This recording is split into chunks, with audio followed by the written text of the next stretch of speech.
Shocking news. Senado, sinarado na. Etong mga staff ay hindi na pinapapasok. Baka, nako, bakit po kaya ganito na ang nangyari? At eto, pinakamalaking gulo sa kasaysayan ng Pilipinas mangyayari daw sa June 12, 2026. So ano ba ito? Mamaya yan po yung mga pag-uusapan natin mga banateros. At syempre bago natin to simulan, don't forget to like, share, comment, and subscribe sa ating YouTube channel. Pipindot na lang din po yung bell button para lagi kayong updated sa ating mga video araw-araw. So yun nga no, at yung ano pala, bago masimulan din natin to, subscribe nyo po yung ating second channel na JG Banateros. May kita nyo dyan sa description yung link. At syempre ang ating Facebook page na JG Banateros ulit. At ang ating tawag dito, ang ating TikTok account na J Guevara. So grabe no, etong may kanina lamang po ay nag-live si Senator Alan Peter Cayetano mapatungkol nga dito sa hamon sa banta ni Erwin Tulfo na kapag maghihiring siya ay aarestuhin siya or ipapa-aresto siya nitong si Erwin Tulfo.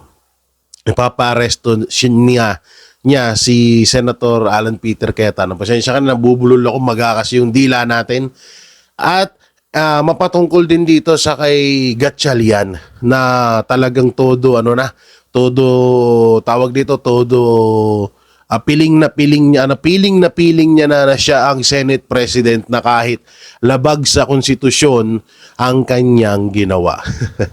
So marami rin tayong mga mapag-uusapan mga banateros, mga kabiyaya, at katulad lamang ho nitong sinabi nga ni Gatchalian na may kita nyo nga dyan sa screen. Dito pala tayo, parang maganda. Dito ba? O yan, dito tayo. May kita nyo dyan sa screen, sabi niya rito, Gatchalian sa publiko, hindi namin kayo nakakalimutan. Wow! Mga salitaan talaga ng politiko no? Sa gitna ng nagpapatuloy na sigalot sa liderato ng Senado, tiniyak ni Sen. Sherwin Gatchalian na nananatiling nakatuon ang mataas na kapulungan sa paghahatid ng serbisyo sa publiko. Wow! Yung hearing nga lang na para sa publiko yon, para maliwanagan at mapanagot sa batas yung mga kawatan sa gobyerno. Hindi inahadlangan nyo Grabe na, ang dumi talaga sa politiko, no? Ang daming plastic, ang daming sinungaling. Sa isang ambush interview, kinilala ni Gatchalian ang pagkabahala ng publiko sa mga isyong politikal na bumabalot sa Senado.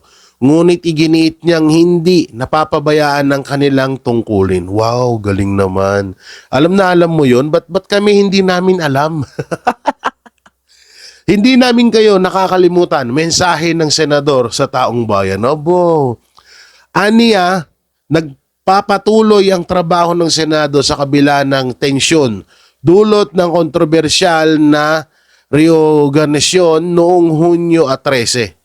Noong Hunyo 13, habang giniit ng kampo ni Gatchalian na lehitimo ang naturang pagbabago, nanindigan naman ang grupo ni Senate President Alan Peter Cayetano na walang bisa ito dahil umano sa kakulangan ng quorum at wastong session.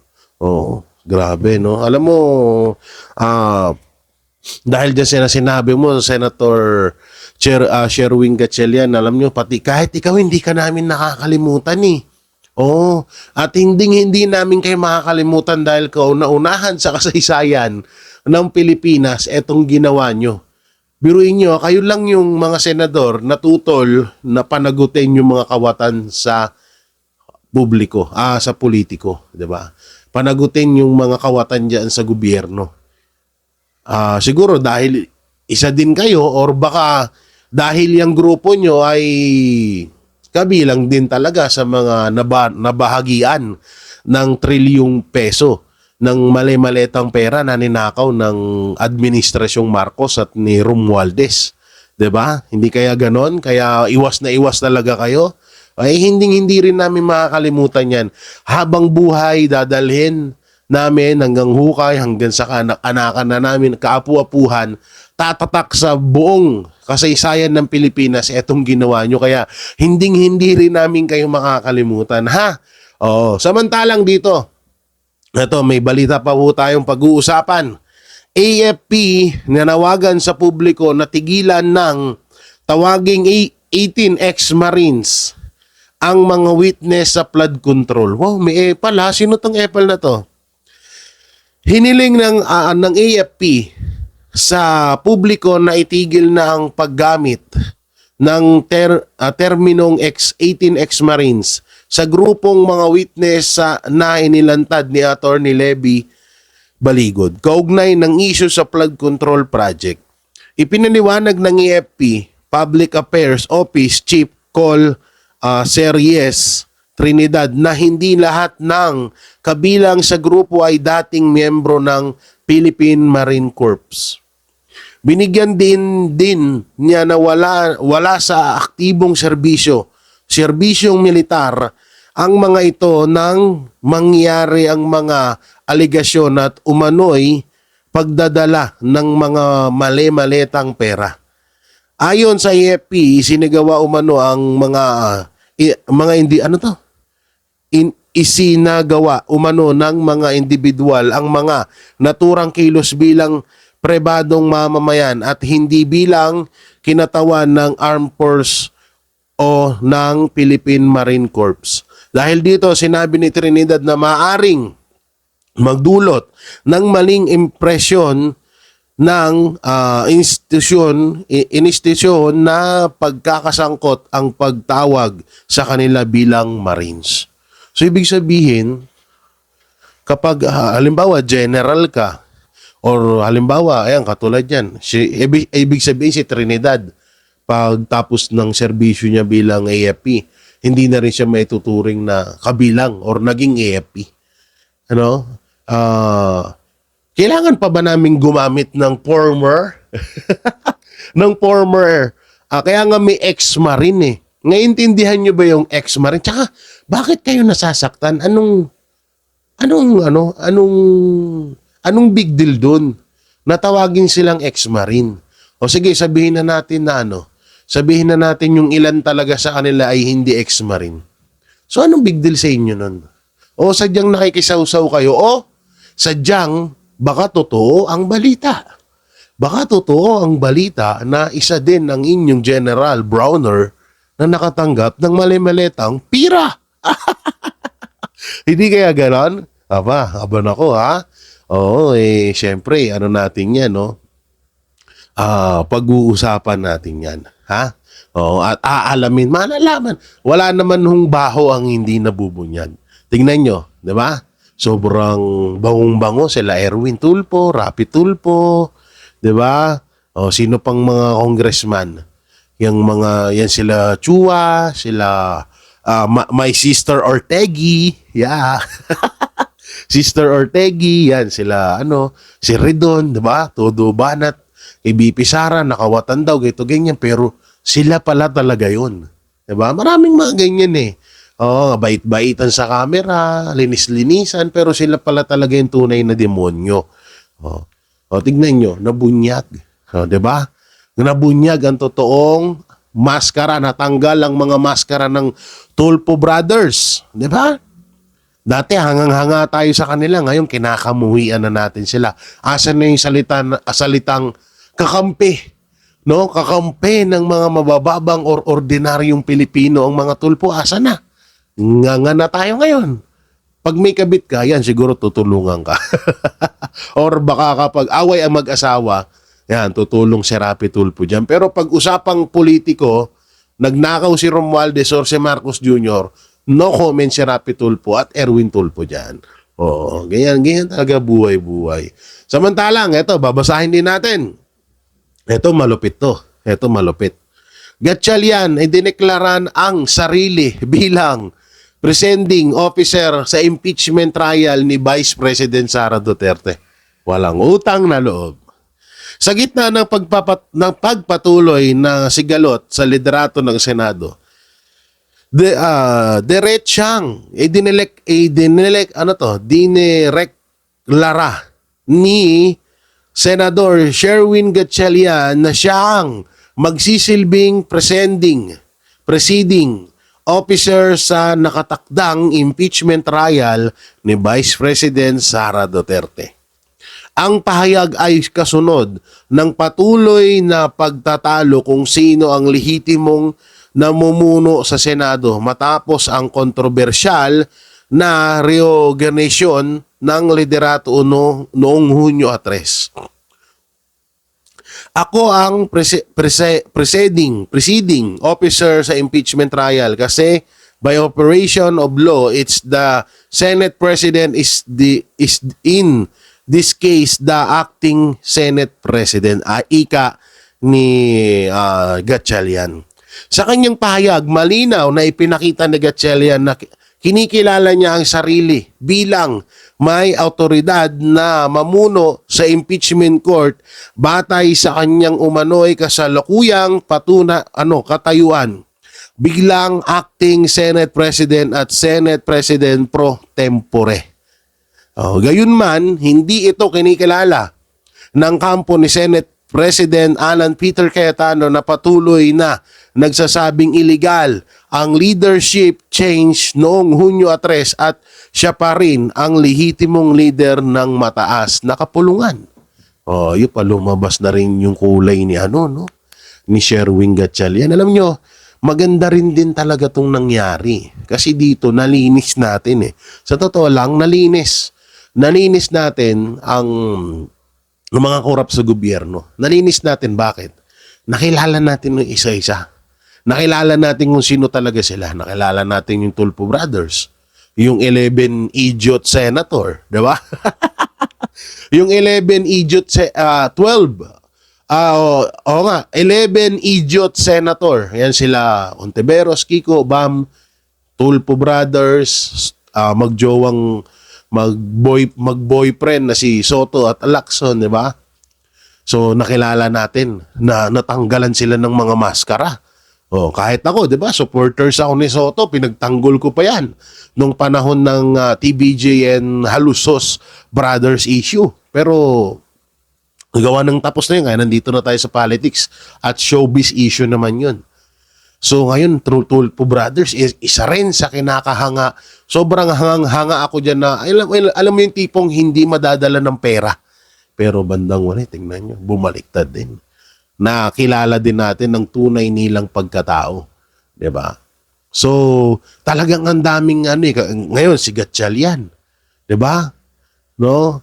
Si Gatchalian, nahubaran din No? Na talagang nakita natin na pagkatapos siya, tulungan ni VP Sara Duterte at manalo bilang senator nung tumakbo siya. May video yan. May katibayan yan na tinulungan siya ni VP Sara Duterte para manalo bilang senator. Tapos ngayon, i-impeach niya na. Di ba?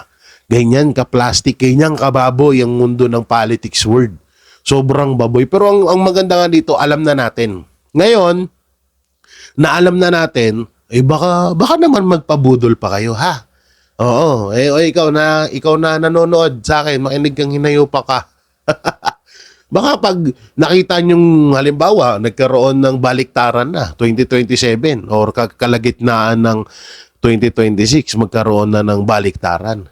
Baka itong mga Tulfo, itong si Gatchalian at yung iba pa na mga against or mga anti-Duterte or yung mga tuta ni Marcos Jr.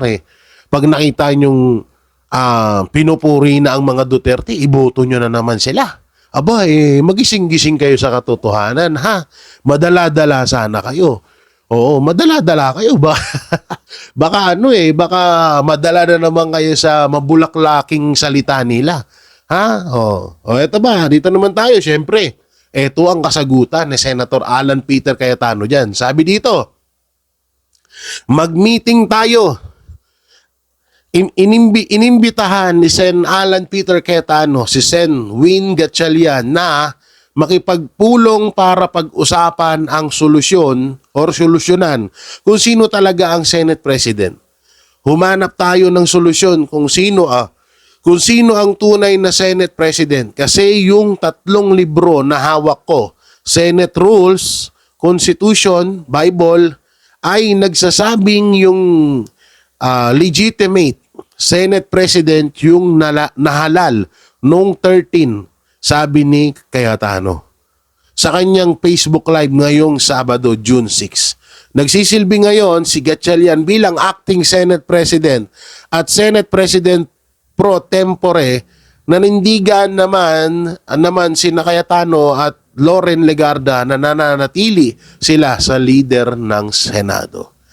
Yan ito yung sabi pa dyan, Ito yung sabi ni Senator Alan Peter Cayetano. Kaya nga sabi ko, mag-ingat si Senator Win kasi maganda naman ang future niya. Huwag kang magpapagamit sa Malacanang at doon sa mga kasamahan mo kahit binibigyan ka ng high position. Grabe, Ang lupit, so ibig sabihin may high position ng kasi alam niyo talaga sa totoo lang.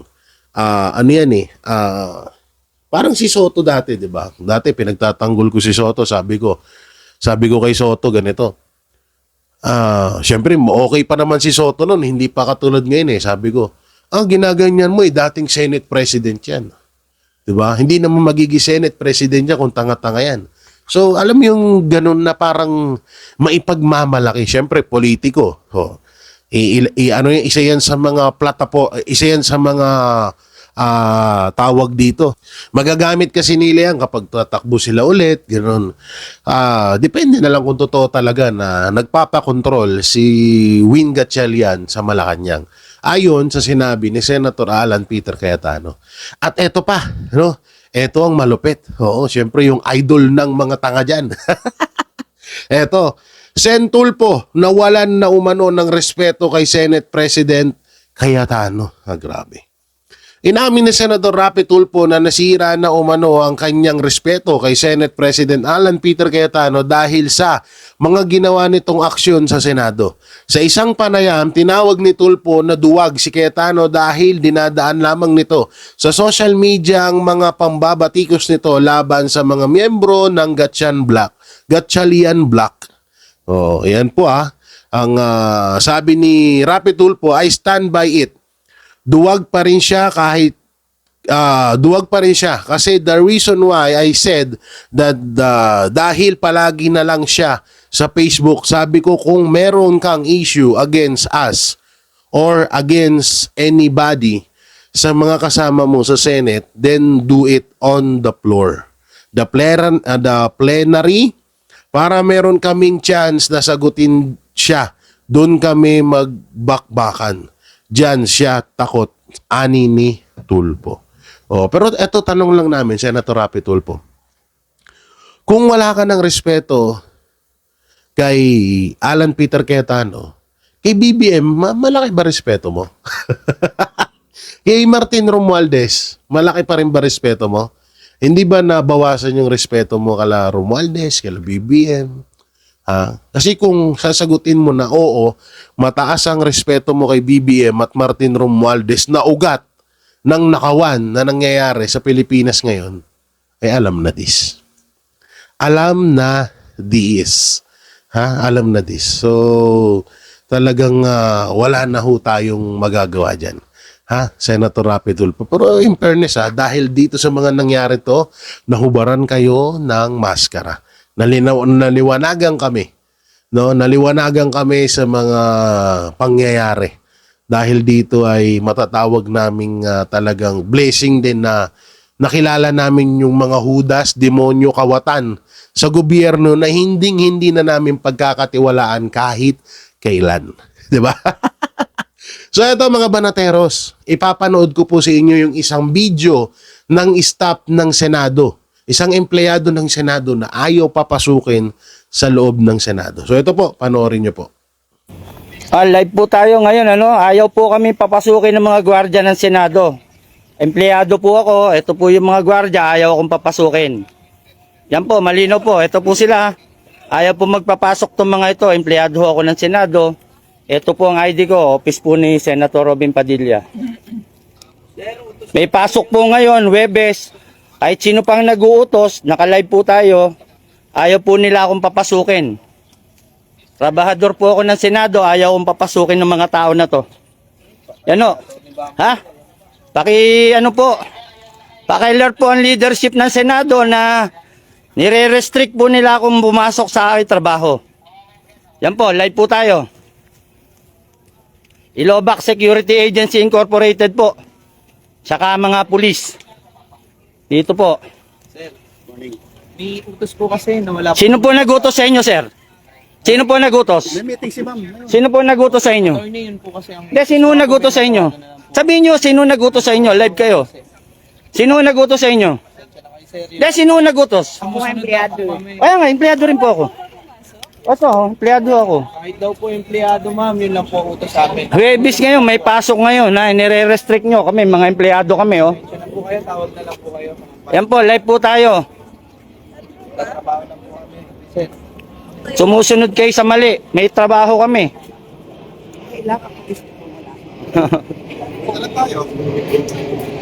Yan po, ayaw nila magpapasok sa gate ng Senado, oh. Utos po daw ito ng ayaw nilang banggitin ang pangalan. maghapon na daw ba sir? Ewan ko, sa mga to. Wala pa. Pero kanina nagpapasok kayo, tama? Ha? Po, kanina kahit from OSP, di kayo makapasok.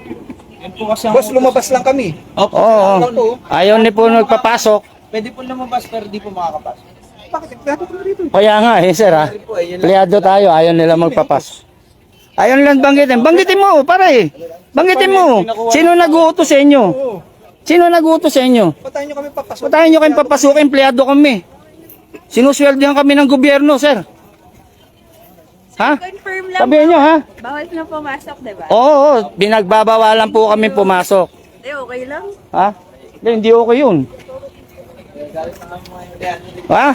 Ito ay matinding represyon na constitutional overreach ang ginagawa nyo. Mali yan. Ha? Pati empleyado, dinadamay nyo sa pakakas nyo. Ha?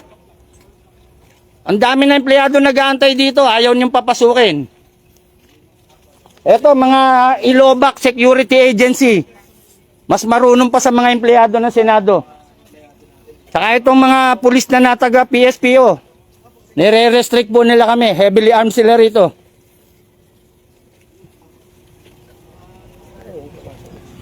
Sige po. Eh, ay naman sabihin kung sino nagutos. Oo, ba't tayo nyo sabihin, sir? Sino nagutos? Ha? Banggitin nyo. Yung bagong usa? Ha? Po tayo, sir. Hindi yun. Coordinate na po natin. Basta kami, nililimitahan nyo. Na kami ng init. Ay, initan kami rito. Pare-pares kami may mga medical condition. Hindi po kayo lumili. Hindi kayo nagtatrabaho. Mali sinusunod nyo. Hindi kayo nagtatrabaho, sir. Hindi trabaho ginagawa nyo. Repression tawag dyan. Yes, sir. O, hindi raw kasama pulis. Ayaw kami papasukin ng mga gwardiya. Yan, hindi kasama mga pulis. Niliniw na natin, sir.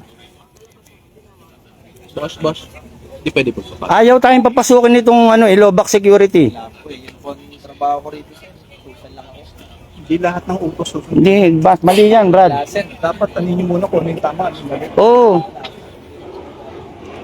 Ayaw na po kami papasukin dito sa Senado. Papasok po kami. Maraming po nag-aantay na empleyado. Ayan po, oh. Malinaw naman sa utos niyo, di ba? Chat-chat yun. Ha? Kino-coordinate na po. Ano? Oo. Okay na po. Sabi ko sa inyo eh. Oo. Kasi malilintikan kayo, sir. Dahil irereklamo namin kayo pagka Tama kayo, saglit lang po. ha? Saglit lang po. Layo lang po. Lilinawin yung mga utos nyo. Relax lang po tayo. Hindi kami marerelax, sir. Hindi kami marerelax, sir. Subhanallah. Stagfirullah. Huwag kami, iba na lang, sir. Mamalasing kayo sa amin.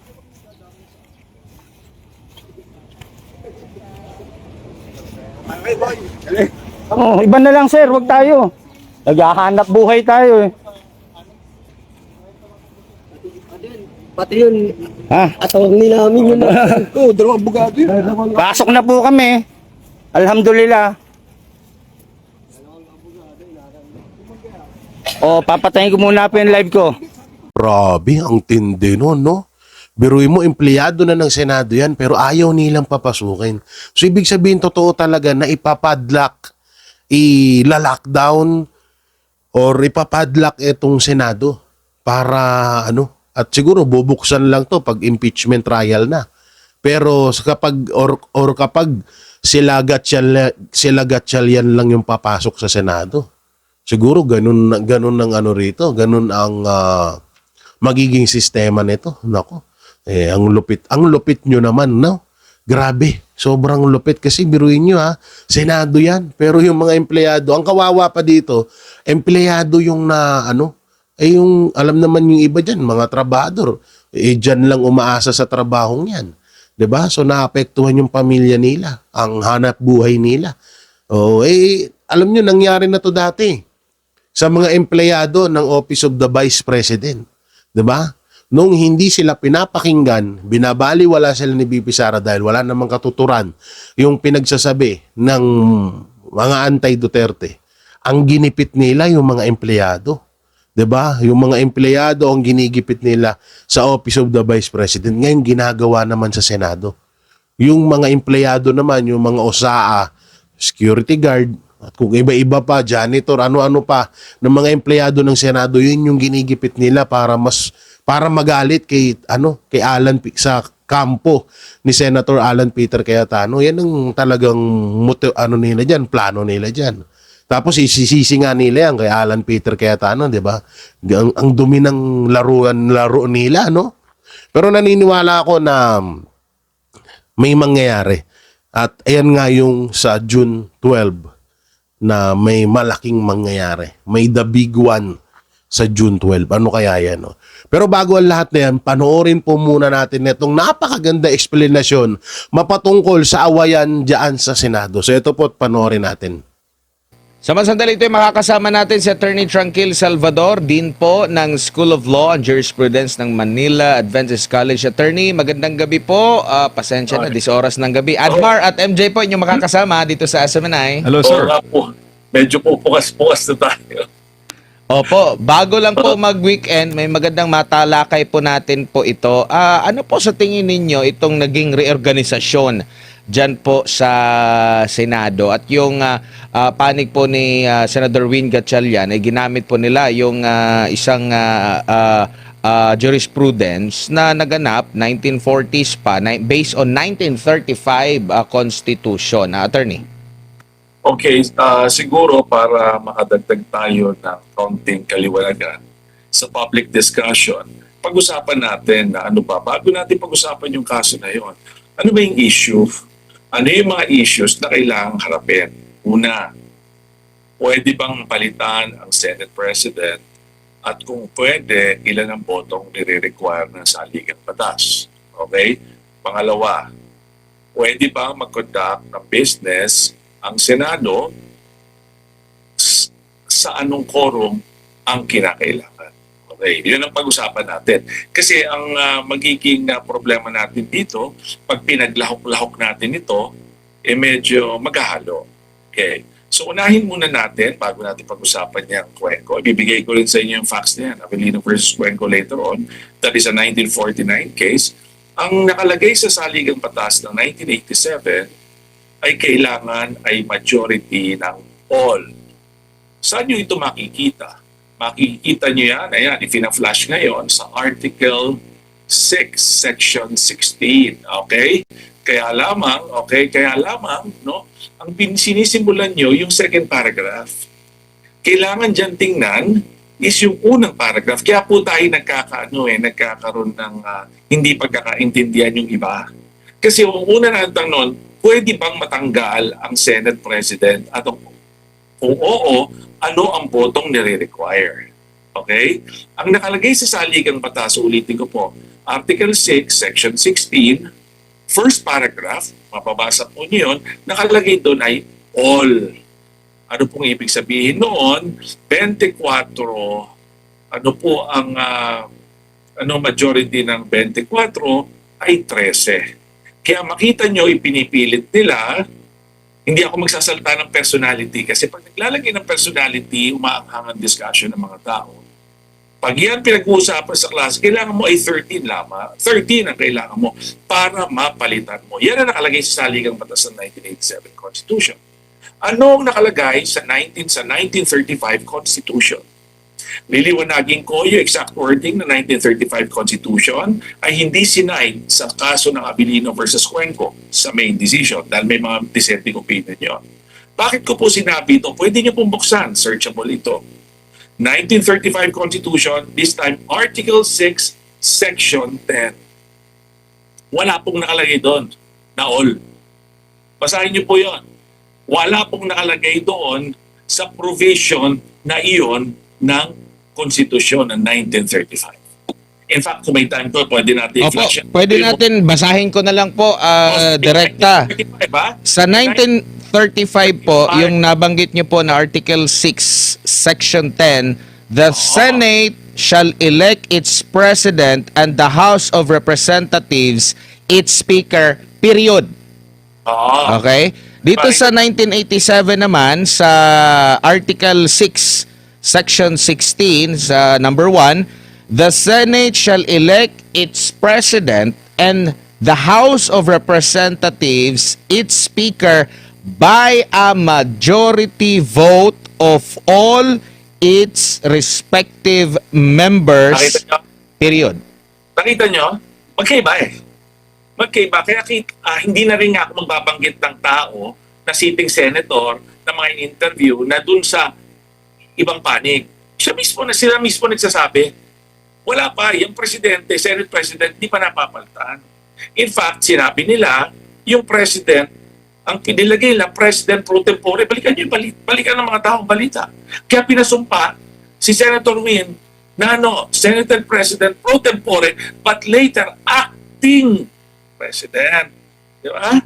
Acting president. So kung susundin natin lamang ang saligang batas kung paano magboboto ng Senate President at paano mapapalitan, ang kailangan ay hindi yung sabi ni Atty. Tangkil, yung nakalagay sa saligang batas na Article 6, Section 16, first paragraph. Opo. Ngayon, palawigin natin yung discussion. Sabi doon, pag binasa niyo yung saligang batas, walang wording dyan ng Senate President pro tempore, correct? Ngayon, nakalagay rin sa Section 16 na yan, kung di ako nagkakamali, third paragraph, na sila, ang bawat house, ay magdidetermine ng kanilang rules of proceedings. Di ba? Nakalagay yun. Ngayon, pag yan ay titingnan nyo po, punta kayo sa portal ng Senado, Rule 2, Section 2. Nakalagay po doon na ang Senate President at ang Senate Pro Tempore ay binoboto ng all. Kaya sila nagtatalo. Nakita niyo po? Kaya sila nagtatalo. So, yung aspeto na yan, sa aking pananaw, hindi naman masyadong pinagtatalunan eh.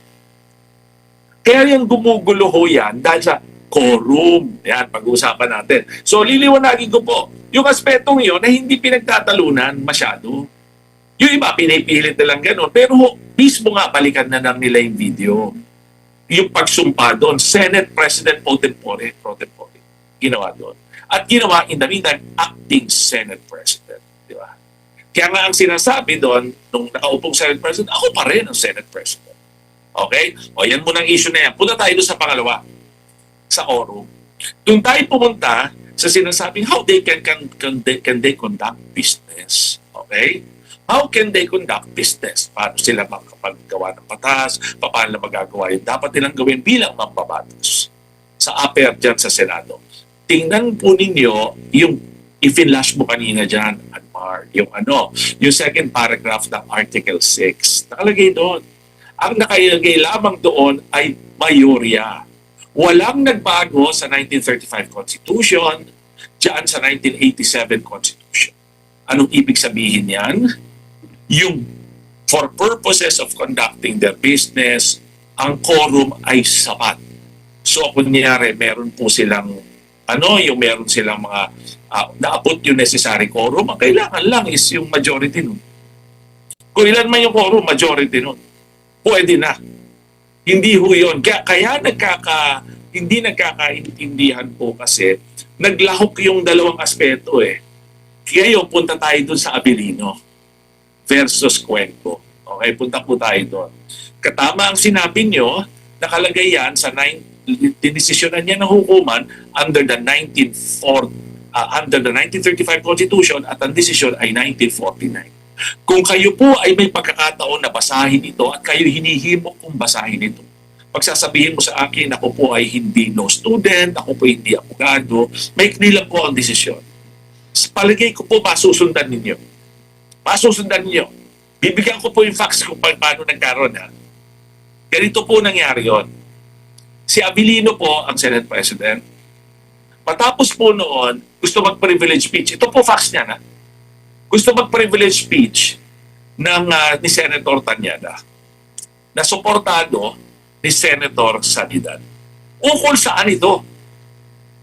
Ukol saan ito? Ang pinag-usapan doon is sabi yung korupsyon. Ano korupsyon na? Yun daw ang korupsyon nung sitting Senate President. Yun ang gusto nilang pag-usapan. Okay? Ngayon, siyempre nagtalo, nagkaroon ng mga objection. Siyempre, ang presiding officer, yun si Abilino, hindi niya pinaporma.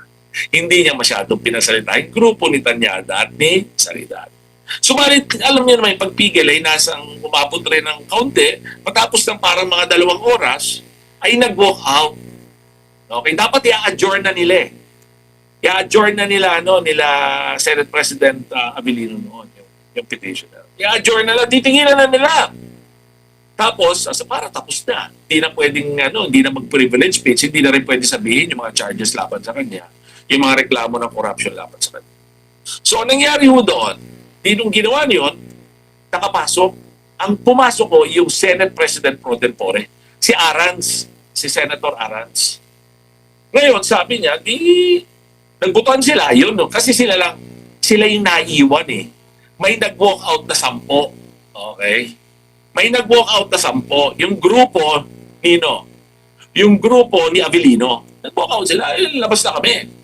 Ngayon, kaya dito may issue na tatandaan nyo yung mga pinag-uusapan na hindi pwede, yung bilangin yung hindi pwede, yung mga nasa katulad do kay Senator Estrada na pulong ngayon, custody of the court. Ngayon, nung mga panahon na yon, Soto naman. May sakit, nasa hospital. Okay? Yung isa, si Confessor, Senator Confessor. Nasaan si Senator Confessor? Nasa Amerika. So sinasabi nila, hindi natin siya kailangan sa butuhang ito dahil kahit na gamitin natin ang compulsory process ng ating ng Senado, ay hindi natin sila mapapapunta. Pero hindi naman ganun ka-material. Ang pinag-uusapan kasi mo doon, hindi naman yung pagpapalit actual. Kundi talaga kung yung quorum at that given point in time. Yun ang pinag-uusapan doon. Ngayon, liliwanagin ko, ito pakinggan ninyo. Kaya gusto ko basahin sa original. Sinabi diyan, sa desisyon na yan, sabi ng Supreme Court, hindi namin ito pakikilaman. Because this is an internal matter of the Senate of the Philippines. Na sila dapat ang mag-resolve nito. And that judicial intervention should not, there should be no judicial intervention. And this is respect on the separation of powers. Basahin ninyo. Sabi nila, hindi nga ito nag-a-apply dito yung words na kaso. Okay, bakit? Kasi sa words na kaso, may 2 Senado. Dito naman wala eh. Diyan sa kaso ng Cuenco. Yan po yung sitwasyon dyan. So ngayon, ang Cuenco, so wag natin paghaluin yung sa Senado, yung pagboto ng Senate President, na napakaliwanag sa saligang batas, na kahit yung hindi kakampi ng sitting Senate President ay kinikilala nila na siya pang Senate President. Yung pinag-uusapan, yung pangalawang issue, yung material, pwede pa sila mag-conduct ng business. Pwede pa nila tanggalin ang mga committee. Okay? Yun majority lamang. Okay? Kasi po yun, pumapasok sa second paragraph nung saligang batas. Yan po yun. Opo, clarify ko lang, so doon sa pagbakante, majority ng lahat ng mga miyembro or yung mga majority Ayan. ng quorum? Yung sa quorum lang po. Ang critical lang ng all, yung Senate President. At kung i-expand yung discussion na yan, kung umabot yan sa Supreme Court, yung Rule 2, Section 2 ng impeachment ng rules, hindi impeachment rules, yung Senate rules na yon, sinama doon ang pro tempore sa pagboto ng gano'n, ng all. Pero all others, na lang yun, majority na lang. Ganun ho yun. That is a reading of the second paragraph in relation to the case of Abilino. Opo. Pero sa tingin niyo po, sino po ang dapat na lumapit sa Korte Suprema ukol po dito? Alam mo yan, maganda yung tanong mo na yan. Alam mo bakit? Kasi nung panahon na dinesisyonan yung Abilino versus Cuenco, wala pa yung Article 8 Section 1. Yung expanded jurisdiction ng Supreme Court, kung matatandaan mo. Noon wala yan. Kaya makikita nyo ho yan, kung basahin nyo sa oral yan, sa original decision, may dissenting opinion. Yung leading remedial law expert of the time, si Moran.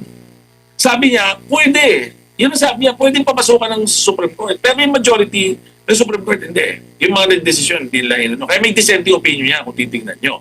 Pero ngayon, in the light of the present Constitution, Article 8, Section 1, expanded certiorari jurisdiction Supreme Court, alam mo kung sino pwede?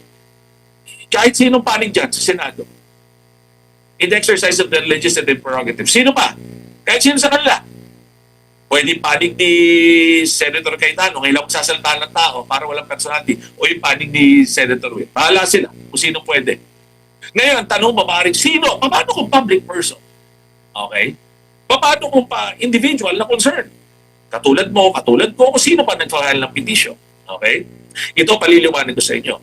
Yan, nag-evolve na yung konsepto ng locus standi. Ano yung locus standi? Legal standing. Kasi po ngayon, ang definition ng legal standing is a person or someone by reason of his what? By reason of the governmental act, he suffered direct injury. Nag-evolve na po yan. Nag-evolve na over time. Kaya po ngayon, madalas gamitin na yun, transcendental importance. Naalala niya, transcendental importance. So, ibig sabihin, kahit yung magpa-file niyan ay walang direct standing. Pero yung issues na dinudulog niya sa Korte Suprema is yung mga issue na kakailanganing pag-aralan ng Korte Suprema dahil maapektuhan tayo lahat. Public interest, transcendental importance, then susuriin nila yan at didesisyonan. So makikita natin na iba na yung conditions before at ngayon. Kung bibisitahin ng hukuman niyan. Kaya nga iba, makikita ninyo, kahit ibang retired justice, sabihin niya, baka mas maganda Supreme Court. Kahit nga ako, mas maganda Supreme Court. Kung talagang mabuti, once and for all, paliwanag nila kung paano ang prosesong ito. Kasi ang bigat is, for me, personal ko lang pananaw, is sometimes we harp on decisions that people, sometimes, they haven't actually, read it. And minsan, syempre, they rely on people who are speaking at baka tama. Kaya nga ako, pag ako, ayaw ko na nakinig lang kayo sa akin. Gusto ko na basahin nyo yung decision, yung mga provisions ng saligang batas, basahin ninyo. Tapos malalaman ninyo kung ano yan. Mahirap kasi yung magkukonclude ako na walang basihan. Yun po. Opo. Dean, si MJ po ito. Sir, meron lang akong na-cover ko kasi yung press ko ni Senator Alan Cayetano. Sinabi niya po kasi na nakikita niya yung senaryo na ipakukulong pa yung mga kasamahan niya sa Cayetano Block para raw bababa yung requirement, yung threshold, yung 2/3 na sinasabi to convict a certain official sa impeachment para raw bumaba na sa 10 or 12 na lang to convict kung sino man daw yung gusto nila i-convict. Possible ba yun, sir? Napakaliwanag. Yan, may saligang batas kayo, di ba? Yun. Sasabihin ko sa inyo yung section. Article 11, Section 3. Tignan ninyo. Anong nakalagay? Palagi ko nabasa nyo na yan. Nakalagay dyan. Palagi ko nabasa nyo yan. Anong nakalagay dyan sa saligang batas na yan? Nakalagay is 2/3 of all. Tama ba? Ba? Opo. Tingnan nyo. May all, sir. Section Tama, may. 3. Ano ba? Tama mo? Tama. 2/3 of all. So, ibig sabihin, i-paint natin senaryo. Okay, para tayo nag-uusap. Opo. Okay. Huwag natin ilagay personality kasi pag nagkakaroon ng personality, iba na yung tingin nila minsan di ba? Educational discussion lang po, Dean. Oo. Opo. Let's say, sabi ng saligang batas, 2/3 of all. Di dapat talaga, 16, di ba? 16, para mo makonvict. Ngayon sabihin mo, yung isa na kulong, ito ang nangyari naman nung isa, di ba? Ganun, Sabihin natin, ito na kulong, tapos, ito naman yung sunod nangyari. Kung ano ba, diba, sabihin na natin, nadala si Senator Maro, di ba? Kahit pa humaano yan, itong aking personal na pananaw, ayon sa saligang batas, kahit pa yung grupo na presently ni Senator Cayetano maubos, sabihin natin maubos ng mga 7. Lagyan na natin gano'n. Hindi ko sinabi sila, this is hypothetical. Magkaroon ng 7. So, ilan lang matitira to, kahit 5. Hindi naman kasi mababawasan yung minimum na kailangan achieve. 2/3 yan ayon sa saligang batas. Opo. Attorney, singit ko lang, kailan Opo. po mawawala ang titulong pagkasenador nila, nitong mga senador na ito? Kasi sinasabi dito of all members. Oo, Parang hindi pa naman ata nawawala yung pagkasenador ni Senador Jinggoy at saka ni... Maganda yung mga tanong mong yan. Opo. In fact, bibigyan kita ng halintulad yung ginawa ni Saldico, nag-resign. Hindi na siya congressman. Diba? So pag hanggang di nagre-resign, kasi alam, tandaan nyo, let's say si Senator Jinggoy, ano siya eh, hanggang dililiti siya, may presumption of innocence siya. Mm. Siya nagpapatuloy, naalala mo nun, si Senator De Lima, hanggang matapos, di ba, nililitis rin siya, senador siya. Di ba? Opo. Kung dadalhin naman po sila or siya, si Senador Bato, if ever po doon sa labas na ng bansa, mawawala po ba yung kanyang pagkasenador at yung iba pang mga sinasabi? Yan, tanong na yan ang isang legal question na yan. Kunyari, hindi niya di ba? Kasi kung pag-usapan natin yung basic criminal law concept, ay nakademanda ka pa siya eh. Lilitisin pa siya doon sa crimes against humanity. Kung assuming natin na arresto siya, dadalhin, di ba? So hanggat hindi siya napatutunayang may sala, may presumption siya ng innocence. Di ba? Ngayon, maliban lamang kung siya ay magre-resign. Opo. Okay. Maliban lamang kung siya ay ibang usapan. Pero kung pag-usapan natin yung doing business, sinabi kong pagtatrabaho ng Senado, hindi mo sila pwedeng kasi merong power ang Senado. Ito, tumatabi ako ng kumabya, ibang usapan ito. Pwedeng i-compel kasi, pwede kang pa-aresto. Yung mga senador na yan, pag nabasa mo sa Abilino, pwede yun eh. Pag pwede mo silang, para pumunta kayo, para magka-quorum kami. Di ba? Opo. Para magka-quorum kami. Pero yan nga, yung binigay mo sa aking ehemplo, kung let's say, madagdagan nyo nandun, nakasama ni Senator Jinggoy, they remain as senators. Maganda yung tanong mo kasi yung all eh. Opo. Kasi mapapawasan niya pag nag-resign. Ngayon, di ba, pag nag-resign, nawala na sila sa poder, wala na sila dun sa posisyon nila. Opo, Dean, sundan ko lang po yung educational discussion natin. Halimbawa, 7 ang nabawas sa Cayetano block. Does that mean na lulusot na, kasi sinabi ni Senator Cayetano na bukod raw sa posibleng babaan yung threshold to convict an official sa impeachment, susunod daw yung pag-amyenda sa konstitusyon via Constitutional Assembly. Medyo na tayo Kung dyan. nangyari yung -7 sa Cayetano block, anong tingin mo doon, sir? Medyo, actually, ayoko nang pamasukan yan kasi medyo magulo na yan. Ibig sabihin yan, yung mga aspeto lalo na ng yung pag-amyenda ng ating saligang batas. With all honesty, may personal view ko dyan. Hindi ko nakikita yan. It would require so much of a political will to do that. Alam kong gusto niyo lang iyang pag-usapan, pero kung ang batayan ko lamang lang ang pasehan sa konstitusyon ay sinasabi, ang provision ay sinasabi all, yun lang ang magiging batayan. Paano pa man natin pasahin? Opo. Unless magsasabi ang Korte Suprema and interpret niya otherwise. Opo. Natalong ko lang, sir, kasi no nakaraang linggo, na-mention po yung CONAS, no election scenario sa 2028 at tuloy-tuloy ang, syempre, pag Noel, tuloy-tuloy yung mga nakaupo. Kabado po yung taong bayan, walang eleksyon. Paano yun? Parang gano'n. Ikaw ba? Ayan na. Ako naman pwede ba ako magtanong sa'yo? Yes, sir. Sa tingin mo ba, ako kasi personal, hindi ko sa nakita mangyari yan. Nakita ko lang, ako sa aking pananaw na personal, iba gusto lang nila discussion point. Makadagdag sa pinag-usapan. Kasi pag yan, I don't think that with all objectivity, the president will look at it that way kasi medyo mahirapan yan. Kasi nga, di ba, maraming discussion. Meron sa Senado na impeachment, marami pa pinag-uusapan, pati quorum, tapos, di ba, yung mga bagay na yan, while it is good to surmise, tawag natin sa Ingles, like we could surmise or we could speculate, sa tingin ko medyo malayo po yan sa aking pananaw. Opo, attorney, huli na lang, si Admar po ulit ito. May binago po doon sa kung sino yung po pwede na mag-preside sa impeachment trials. Kahit sino na raw pong senador, depende sa ano. Ano pong masasabi niyo po dito? yung ano yan, ano nakalagay sa saligang batas. Bayan, kakikita nyo lang na yung Article 11. Nakalagay doon, pag hindi Pangulo ng Pilipinas, kasi pag Pangulo ng Pilipinas, sino? Chief Justice. Okay? Pag Pangulo ng Pilipinas, ang tinatry dyan sa impeachment, pag hindi Pangulo ng Pilipinas, sino? Abay, Senate President. Ngayon, walang sinasabi diyan na iba pang option. Ngunit hindi naman pinagbabawalan ng Senate President magkonsulta. Di ba? Hindi siya pinagbabawalan doon. Meron siyang team of lawyers, hindi siya pinagbabawalan doon.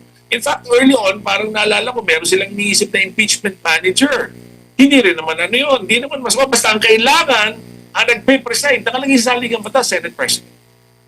Kaya lang dagdagan ko itong usaping ito, ang medyo may challenge na konti.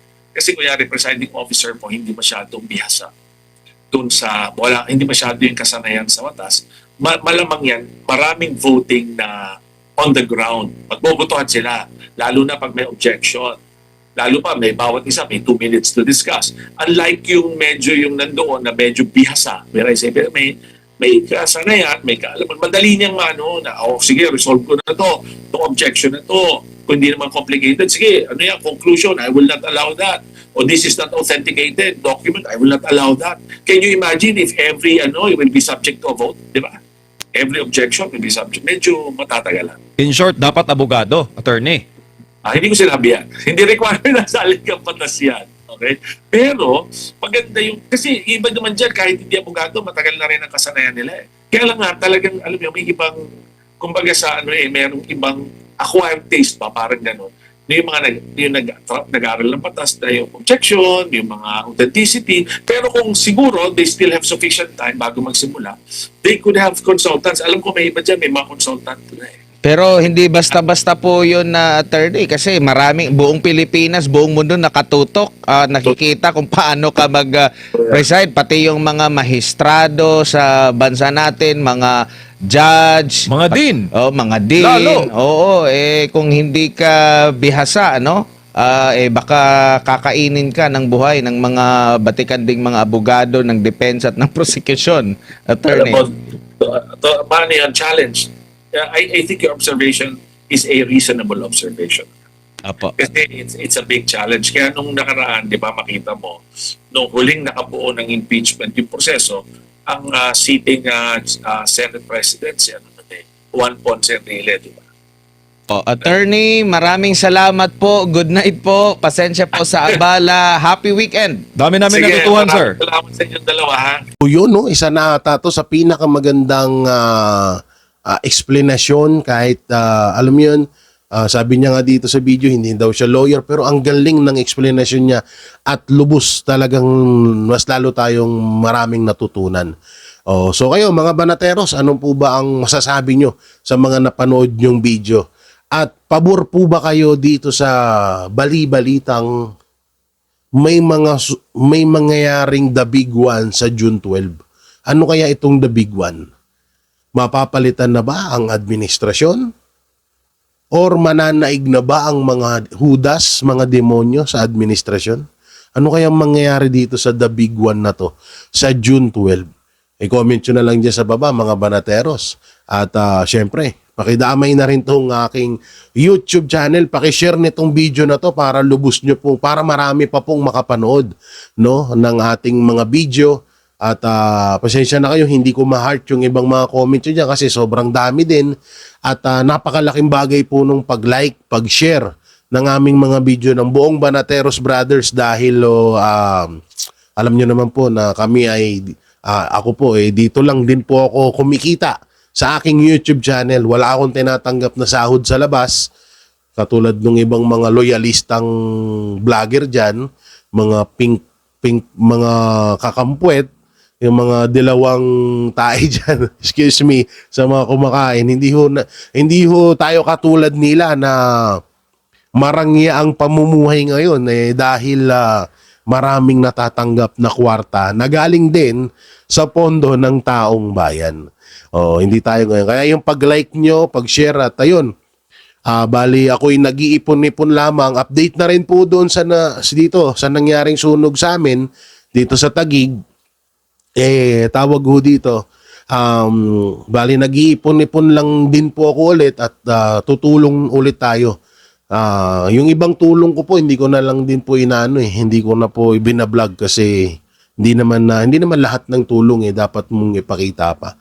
So kapag may sa bigas, pero ang pinaka-target ko talaga ay mamigay ako ng kahit tig sa 10 pirasong or tig 5 pirasong yero sa mga kababayan ko dito sa Taguig dahil halos nasa 600 family po ang nasunog na mga bahay ng pamilya dito sa amin. So sobrang lawak ko, sobrang laking pinsala ang nangyari. So isa sa mga plano ko is mamigay ako ng tig-5 yero sa 100 munang pamilya.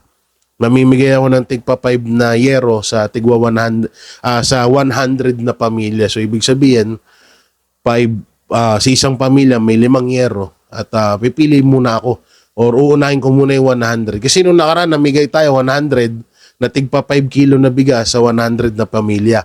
So ngayon naman 5 na yero sa 100 na pamilya. Tigpa 5 na yero sa 100 na pamilya. So iipon po muna tayo at tsaka natin ipamigay. So kahit papaano naman dito okay naman, kaso medyo nakakalungkot lang kasi nga dahil sa sobrang grabe ang korupsyon sa bansang Pilipinas hindi ho katulad nung administrasyon ni Pangulong Duterte na yung mga nasunugan ay nakapagpatayo agad ng bahay nila dahil talagang nabigyan sila ng tulong na galing sa gobyerno.